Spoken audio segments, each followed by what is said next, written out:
Hi, and welcome to the weirdest semester ever in speech class. So we're just going to go with the flow.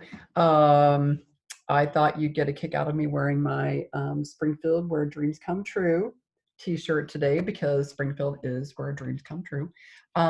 So just going to be kind of quick today and wanted to go through best practices and do's and don'ts and tips on using any kind of PowerPoints and that kind of stuff. So your visual aids, which you'll have a choice to use those on the informative speech. If we are told to do the persuasive speech, they will be required. So, but whether you use them or not in this class, at some point you may need to do a presentation at work. You might need to do a presentation for an organization. Sometimes you get asked to put together a presentation for a job interview. It happens. So I just wanted to kind of go over some of the best practices for those so that you could know best how to give a great presentation. So lots of reasons why you use visual aids for a speech. One of the best reasons is it gives you credibility. Because if you put together a fantastic looking visual aid and PowerPoint presentation that's eye-catching and interesting and has a lot of facts, it makes you look like, wow, they know what they're doing. She knows what she's talking about. She did a really good job on this. I think one of the biggest reasons why visual aids are good when you're giving a speech or a presentation is you're already going to be a little bit nervous, right? You're already going to be kind of anxious. If you have a great PowerPoint, where are everyone's eyes going to be? They're going to be on the PowerPoint. They're not going to be on you. They're going to be on this awesome dummy guy with the guts and lungs and heart and stuff, right? So it takes the attention off you and more onto the PowerPoint. Makes the presentation more interesting.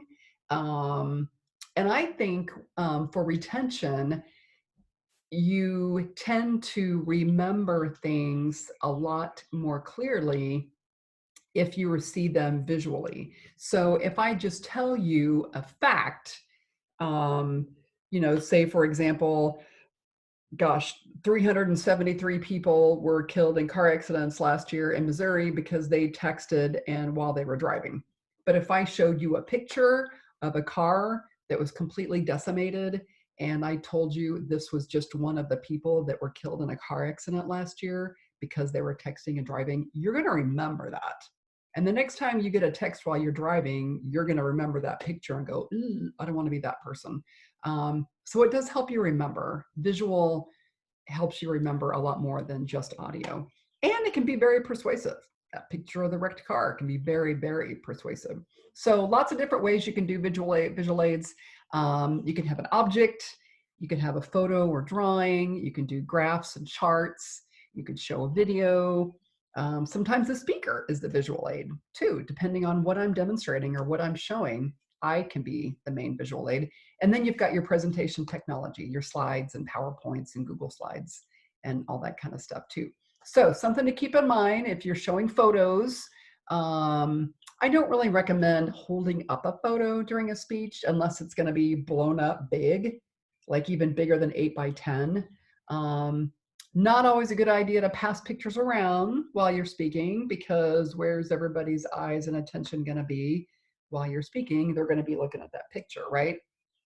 And it's always better to put a picture on a PowerPoint if possible. It just makes it a lot easier for everybody to see. Sometimes drawing is a great way to demonstrate something. If you read the sentence here, it's pretty powerful, right? I've had students that demonstrate art, demonstrate calligraphy, and some things like that. Will use drawings on the whiteboard during their speech too, and it's super, super good. So if you've got a lot of stats, maybe if you're talking about the homeless population in Springfield or Like we talked about the other day, maybe the amount of people that have been impacted their jobs by the coronavirus. It's a lot more powerful if you show a big graph, you know, this is how many people were employed last year, this is how many people are employed now. That's a lot more attention getting than just to tell us numbers, right? So you can use graphs, you can use a line graph like this. Super easy to look at that and go, whoa, okay, well, what does this tell you? Obviously, people are spending more money going out to restaurants than they are on groceries. That is probably not the case right now. I would imagine that line's probably going to change after all this craziness. Pie graph, my favorite, not because they're pies, but because they're just super easy to see and easy to remember and easy to understand. So this one, you look at this for 5 seconds and you go, wow, okay. Since 1900, only 14% of married women were working, and now it's 50%.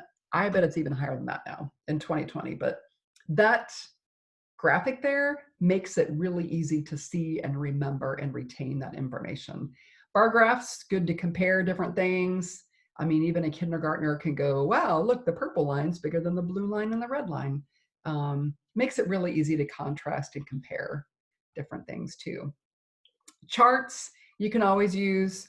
I'm not a super fan of a chart like this because I think it's hard to retain, especially when it's a lot of different numbers like this. I think if you took the same information and put it in a bar graph, that would be a lot more interesting and impactful and kind of easier on the eyes. Perfectly acceptable to use a video in your speech or your presentation. I always think if you've got a really powerful, good video, that you can even start off your speech with a video clip, and sometimes that can be very powerful.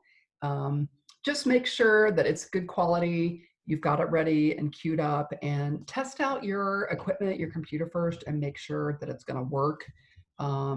So you don't get in the middle of your speech and go, uh-oh, something's wrong.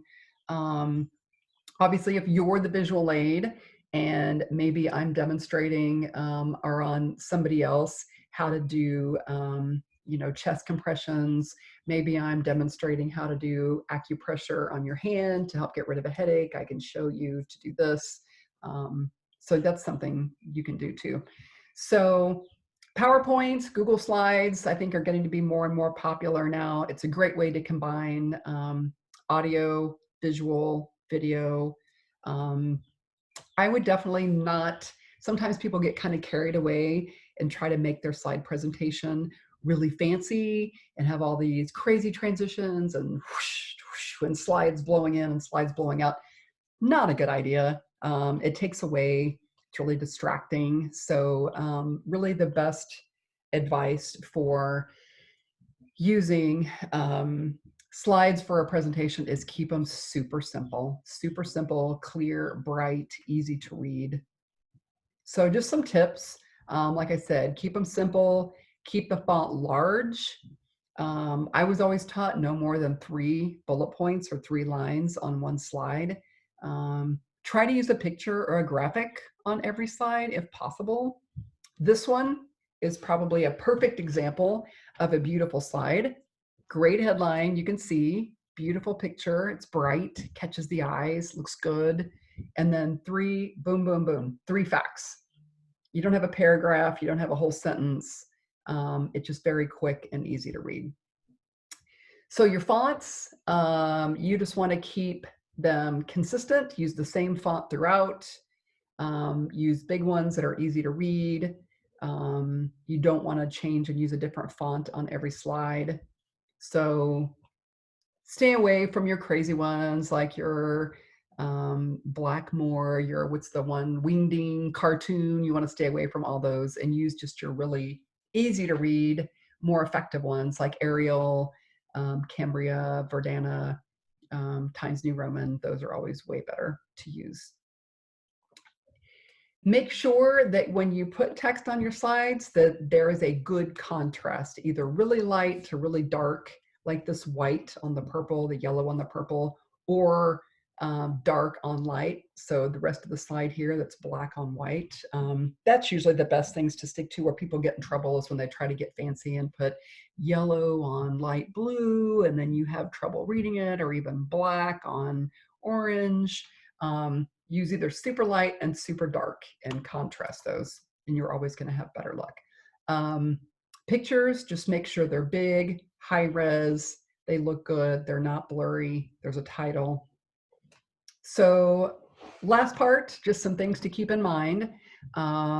Make sure everybody can see it, make sure it's clear, it's easy to read. You should be able to look at a slide and basically get what it's saying in just a couple of seconds.